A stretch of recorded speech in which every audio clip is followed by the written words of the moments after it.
आज की सबसे बड़ी खबर 9 महीने के बाद स्पेस से सुनीता विलियम्स और बुच विल्मोर समेत चारों एस्ट्रोनॉट्स वापस धरती पर लौट आए हैं। यह सफल वापसी हुई है आज सुबह तय समय पर 3:27 की जगह 1 मिनट बाद 3:28 पर ड्रैगन जो कैप्सूल है उसने फ्लोरिडा के समंदर में स्प्लैश लैंडिंग की। उसके बाद नासा के क्रूज ने उसे रेस्क्यू किया और फिर एक विशाल क्रूज पर ड्रैगन यान को रखने के बाद इन जो एस्ट्रोनॉट्स थे एक एक करके इन चारों को समंदर से निकाला गया और स्पेस कैप्सूल से निकालने के बाद फिलहाल चारों एस्ट्रोनॉट्स को मेडिकल चेकअप के लिए भेजा जा रहा है। हालांकि जब ड्रैगन यान से चारों को बाहर निकाला गया था तब चारों स्वस्थ दिखाई दे रहे थे और बाहर निकलने के बाद चारों ने हाथ हिलाकर सबका अभिवादन भी किया। सफल लैंडिंग के बाद नासा ने भी बहुत राहत की सांस ली होगी। 9 महीने का इंतजार और इसके बाद सुनीता विलियम्स धरती पर वापस लौटी हैं। थोड़ी देर पहले प्रेस कॉन्फ्रेंस में नासा के अधिकारियों ने बताया कि सब कुछ तय वक्त के मुताबिक, तय कार्यक्रम के मुताबिक हुआ है। लेकिन स्पेस साइंटिस्ट के लिए बहुत बड़ा दिन है। स्पेस की दुनिया में बहुत बड़ा दिन है। वो तमाम वैज्ञानिक जो स्पेस की दुनिया में काम करते हैं उनके लिए बहुत बड़ा दिन है। हमारे साथ दो खास मेहमान बीके त्यागी और पीके घोष साहब मौजूद हैं। पीके घोष साहब, आप जरा सब ये समझाइए कि बहुत सारे लोगों के मन में सवाल ये है कि गए थे 8-9 दिनों के लिए, इतना लंबा वक्त वहां रहना पड़ा। क्या क्या ऐसी चीजें होती हैं स्पेस में जो खाने के इस्तेमाल में आती हैं? बहुत सारे लोग इसी सवाल में भी जूझ रहे हैं। इतने दिन जिंदगी के कैसे गुजरे होंगे? देखिए, जैसे मैंने पहले कहा कि इंटरनेशनल स्पेस स्टेशन में स्टॉकिंग यानी सामग्री का कोई कमी नहीं है। वहां पर सप्लाई शिप्स जाते रहते हैं और वो आते रहते हैं। इसमें कोई, और जहां तक खाने का सवाल है, वहां पर ज्यादातर जो सामान है वो प्री कुक्ड होते हैं। वो प्री कुक्ड होते हैं, इसलिए वो मतलब खाली मुंह में देकर वो कर लेते हैं। कुछ मतलब कुकिंग का या रसोई कोई वो नहीं है कि वहां पर वो अंगीठी जलाकर या गैस में कुछ वो बनाएंगे। शायद छोटा मोटा वो करते हैं। आपको जैसे बता दूं, वहां पर ग्रेविटी नहीं है। अगर आप सोचिए, आप एक कॉफी पीने जाएं तो वो एक बबल के तरह ऊपर उठ जाएगा और उसे फिर आप ले लेंगे और पकड़ लेंगे वो बबल को। तो ऐसे कई मामले हैं जहाँ, और खाना जहां तक है वो हमारे भारतीयों की तरह कोई मेरे ख्याल में रोटी या दाल या चावल नहीं खाते हैं। जो वहाँ का नॉर्मल अमेरिकी खाना है वो खाते हैं और वो प्री पैक्ड आता है और वो खोल के खा लेते हैं। कुछ कभी कभी उसको गर्म भी कर सकते हैं और फिर गर्म करके खा भी सकते हैं। तो यही है खाना। खाली खाना ही नहीं, और प्रॉब्लम्स आते हैं। अगर आप टॉयलेट जाएं या कुछ करें तो ये सब थोड़ा प्रॉब्लम आ जाता है। इसलिए स्पेशल मतलब इस्तेमाल इक्विपमेंट है, जाके आप अपना टॉयलेट और ये सब नहाने का कुछ तो कोई प्रश्न ही नहीं होता। बहुत कम पानी उनको मिलता है। तो स्टॉकिंग के मामले से इंटरनेशनल स्पेस स्टेशन में कोई प्रॉब्लम नहीं है। आपने देखा होगा कि वो क्रिसमस के टाइम पे वो क्रिसमस के कैप वैप पहनकर फिर केक काट रहे थे। ये सब कहां से जाता है? ये वहां पर बनाने का तो कोई प्रबंध है नहीं, नीचे लेकिन से लेकिन जाता है। जीरो ग्रेविटी जहां पर हो पीके घोष साहब, वहां पर जिंदगी तो बहरहाल बहुत मुश्किल हो जाती है। अब जलेबी और समोसे का मजा तो वहां नहीं लिया जा सकता, ये भी बिल्कुल तय है। बीके त्यागी साहब, जरा आप ये समझाइए आप कि पहले भी एस्ट्रोनॉट्स जो हैं बहुत ज्यादा वक्त तक स्पेस स्टेशन में रह चुके हैं। अभी वाला जो सफर है बुच विल्मोर का और सुनीता विलियम्स का, तकरीबन 125 से कुछ ज्यादा दिनों का ये सफर रहा इनका। इतने दिन, 9 महीने करीब उनको वहां रुकना पड़ा। क्या फर्क है दोनों में और ये कितनी बड़ी कामयाबी है? देखिए, ऐसा है कि इसमें ये चीज आपको देखना पड़ेगा कि ये जो दोनों लोग हैं, इन स्पेस में जाने के लिए जब सिलेक्शन हुआ है तो उसका एक एक बहुत विग्रस ट्रेनिंग होता है, जिसके लिए इस तरह की इवेंचुअलिटी के लिए इनको तैयार किया जाता है। यहाँ पर भी ये जीरो ग्रेविटी सिचुएशन में इनको रखा जाता है, जब वो जो ट्रेनिंग का पार्ट है। तो आपने जब एक फिजिकली और मेंटली अपने आप को उसके लिए तैयार कर लिया तो कोई दिक्कत नहीं आती। आपने देखा होगा कि बीच बीच में जो जब कनेक्शन होता था स्पेस स्टेशन से, तो सारे लोग बहुत खुश नजर आते थे। कभी ऐसा नहीं लगा कि अरे फंस गए, अब हेलो, कैसे जाएंगे, जा पाएंगे कि नहीं। Good morning. क्योंकि ये मैं जो लाइव स्पेस हूँ। आप में कहाँ हैं? जाना और आप कहाँ हैं? आना, ये एक एक एक नाउ अच्छा अच्छा, आप अब एक जाइए फर्स्ट रूटीन फ्लोर में हो आ गया, जाइए, क्योंकि जो हम टेक्नोलॉजी है सीधा वो यहाँ पर आ एक जाए। एक तरीके से स्टैंडर्डाइज हो चुकी है, उसमें कोई दिक्कत नहीं है।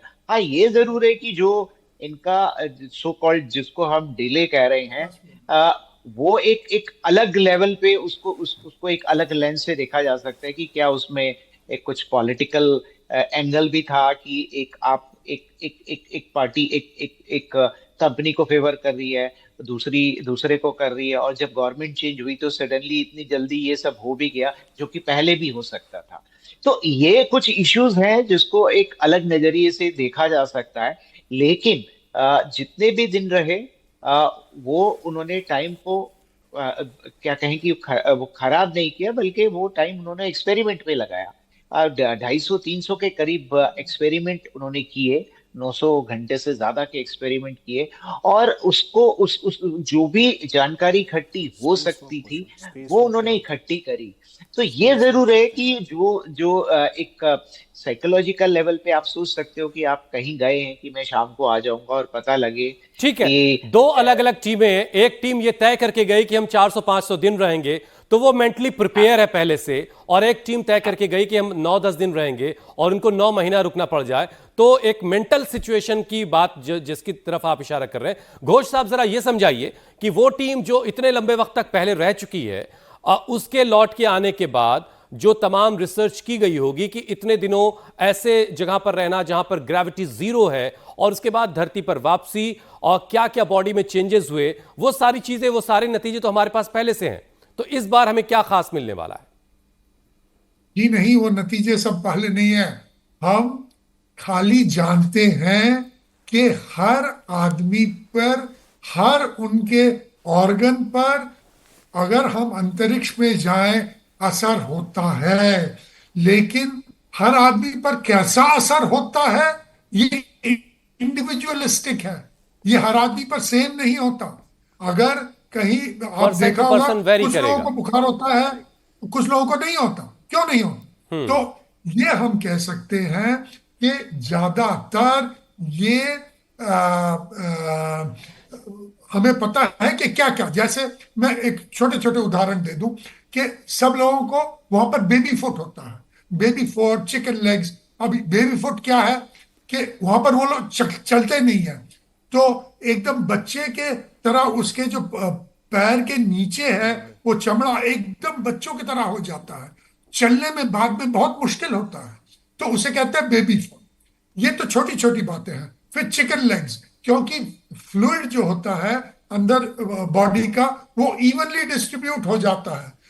पृथ्वी पर ये हमारा फ्लूइड ज्यादातर हमें पता है कैसा वो होगा फ्लूइड डिस्ट्रीब्यूशन, लेकिन वहां पर वो इवनली डिस्ट्रीब्यूट होता है। नीचे जहां नहीं जाना चाहिए वहां पर चला जाता है, तो चलना मुश्किल हो जाता है। फिर हार्ट पे इफेक्ट करता है, आंखों पर इफेक्ट करता है, वो फिर किडनीज पे और ज्यादा इफेक्ट करता है, और स्टोन्स होने का सबसे बड़ी बात यह है कि रेडिएशन इफेक्ट होता है। और जैसे लोग कहते हैं, कुछ 3 या 5 हजार एक्सरे चेस्ट, अगर चेस्ट ले तो वैसा रेडिएशन होगा अगर आप अंतरिक्ष में जाएं। और इसमें कोई कुछ नहीं कर सकता। 3 तरह के रेडिएशन होता है, मैं डिटेल्स में नहीं जाऊंगा, लेकिन रेडिएशन इफेक्ट वो होगा ही होगा आपको। इसमें आपका जो डीएनए है वो इफेक्ट करता है। तो एक बात है कि जब आदमी पृथ्वी पर चला आता है, एस्ट्रोनॉट पृथ्वी पर चला आता है, 90% जो इफेक्ट्स हैं, आदमी लंबा भी हो जाता है, वो सब वापस ठीक हो जाते हैं। चलिए, ये लेकिन बहुत अच्छी बात है कि जो भी इफेक्ट्स पड़े हैं, जो भी खराब इफेक्ट्स पड़े हैं, वो सारे के सारे ठीक हो जाएंगे, थोड़ा समय लगेगा।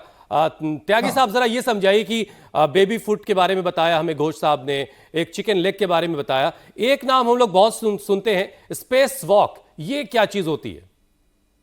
देखिए, स्पेस वॉक का मतलब यह है कि जब आप स्पेस स्टेशन पर है, तब आप एक एक कंट्रोल्ड कंडीशन में है, ठीक है। लेकिन जब आप स्पेस वॉक का मतलब कि आप उस स्पेस स्टेशन से बाहर आ रहे हैं। सुनीता विलियम का तो अभी रिकॉर्ड ही हो गया है कि जो इनका मेरे ख्याल से सबसे ज्यादा जो 62 भी आवर्स फीमेल एस्ट्रोनॉट गए हैं उनमें सबसे ज्यादा है, क्योंकि इस बारी आपने देखा होगा कि बीच में उन्होंने रिपेयर भी किया था स्पेस स्टेशन में। और वो भी एक एक्सपेरिमेंट था कि आप जब जीरो ग्रेविटी में आपको जो टूल्स चाहिए वो कैसे होंगे, कितने प्रेशर से उसको हिट करना है अगर नट बोल्ट उसके जो ढीले हो गए, क्योंकि पूरा जो स्पेस स्टेशन है उसको वहीं रिकंस्ट्रक्ट किया गया है, यहाँ से तो वो पार्ट में ले जाया गया था। तो वो एक एक एक तरह की उस तरह की जो ट्रेनिंग है वो पहले ही हो जाती है, आपको दी जाती है। और यहाँ जो एक चीज है कि जो सिलेक्शन प्रोसेस है एस्ट्रोनॉट का, वो बड़ा विग्रस होता है, जिसमें साइकोलॉजिकल और मेंटल और फिजिकल जो फिटनेस है वो बहुत विग्रसली चेक होती है। तभी आप देखिए कि इनिशियली जो 8 दिन से और इतने दिन आप वहां रुक गए, उसके बाद भी जो जो इनहेरेंट जो कहें कि इफेक्ट होना है वो तो होगा ही, जैसे घोष आपने बताया रेडिएशन का है, और या चिकन लेग है, या जो तलवे हैं, क्योंकि वो तो काम नहीं कर रहे, अभी आप धरती पे चल ही नहीं रहे हैं, क्योंकि वहां पे तो नीचे ऊपर का कोई मतलब नहीं है। तो वो तलवे हम यूज नहीं कर रहे, तो वो जैसे जब न्यू बॉर्न बेबीज के होते हैं ना, वैसे हो जाते हैं। तो आप उसको जमीन पे रख नहीं सकते, इसीलिए आपने देखा होगा कि उनको स्ट्रेचर पे लेके जाया गया, और जब वो बाहर आ रहे थे तो उनको सपोर्ट दिया दिया जा रहा था दोनों तरफ से, लेकिन वो नॉर्मल हो जाता है। लेकिन यहाँ पे एक बात ये देखने की है कि उसका लॉन्ग टर्म इम्पैक्ट क्या होगा, वो अभी हमारे पास डाटा नहीं है, क्योंकि जो लोग गए हैं, बड़े लिमिटेड लोग हैं जो स्पेस में गए हैं, और वो उनके ऊपर स्टडी करने का जो डाटा है, उससे किसी भी चीज को जनरलाइज करना हम साइंटिफिकली करेक्ट नहीं होगा, क्योंकि सैंपल साइज अभी बहुत कम है हमारे पास उस चीज का।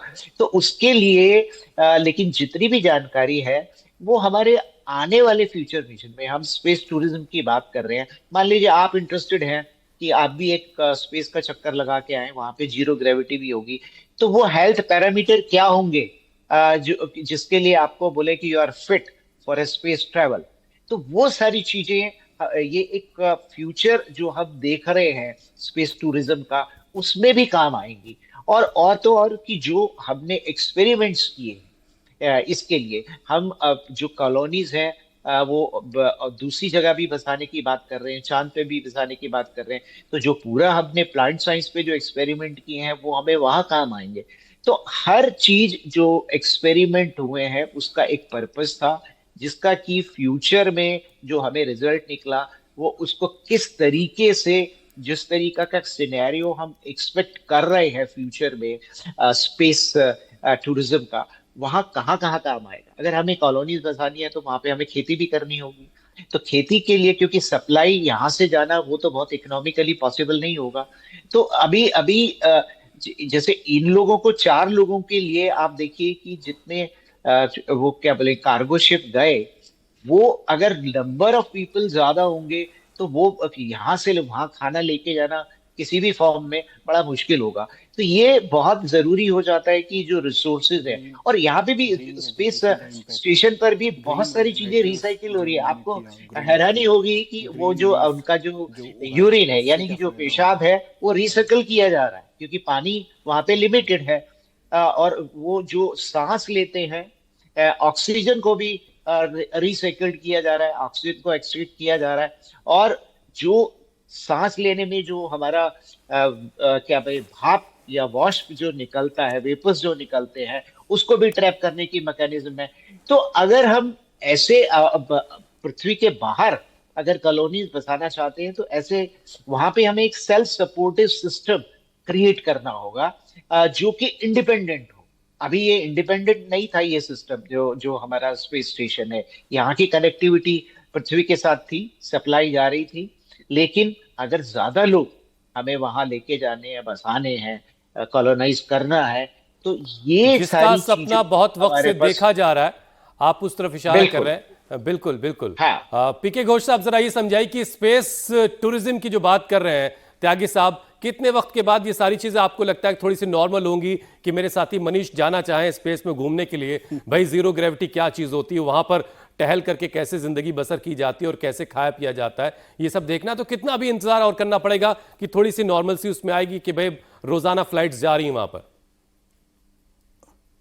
मैं भी तो जाना चाहता हूँ, लेकिन पता नहीं ये मेरे लाइफ टाइम में हो सकेगा या नहीं। लेकिन होगा स्पेस होगा। टूरिज्म में इतना कोई प्रॉब्लम नहीं है, क्योंकि जहां तक लोग स्पेस टूरिज्म की बात करते हैं, उनको क्या है, वो स्ट्रेटोस्फियर में लेके जाएंगे या और ऊपर लेके जाएंगे। वहां पर लोगों को माइक्रो ग्रेविटी जो है वो उसका एक फील होगा, नो ग्रेविटी का सिचुएशन। और तो टूरिस्ट खुश हो जाएंगे, वो जाएंगे वहां पर माइक्रो ग्रेविटी। और तो स्पेस टूरिज्म मेरे ख्याल में इतना प्रॉब्लमेटिक नहीं है, इतना जटिल नहीं है। और शायद 6 7 8 सालों में मेरे ख्याल में स्पेस टूरिज्म हो जाएगा, उससे कम भी हो सकता है।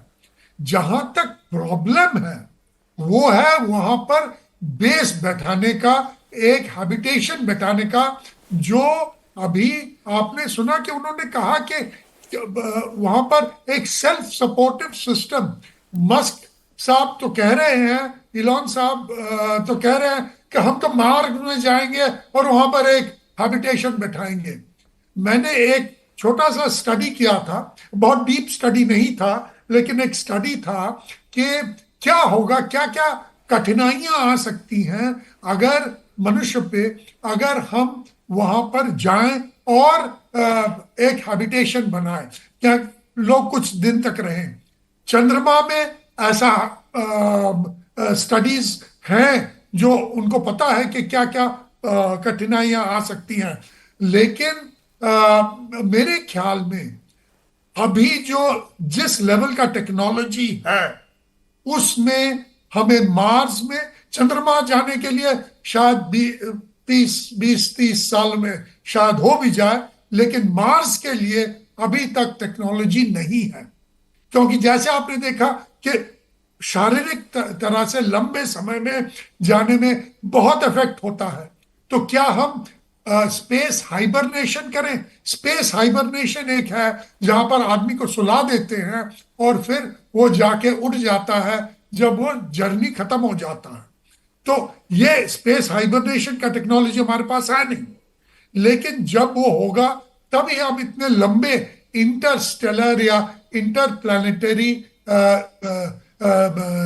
जर्नीज को ले सकेंगे। एट द मोमेंट हमारे पास जो टेक्नोलॉजी है स्पेस टूरिज्म के लिए, देखिए पीके घोष साहब और बीके त्यागी साहब, देखिए ये विज्ञान की बातें तो आप लोग बेहतर जानते हैं, लेकिन आम एक आदमी के तौर पर देखा जाए तो वो ये देख रहा है कि उसे कब जाने को मिलेगा किसी जीरो ग्रेविटी वाले इलाके में। और चांद पर जो जाने की बात आप कर रहे थे घोष साहब, उसमें तो ये कि बहुत सारे रियल एस्टेट वाले सोच रहे होंगे शायद 30 40 सालों के बाद वो प्लॉटिंग कर रहे होंगे चांद की जमीनों की।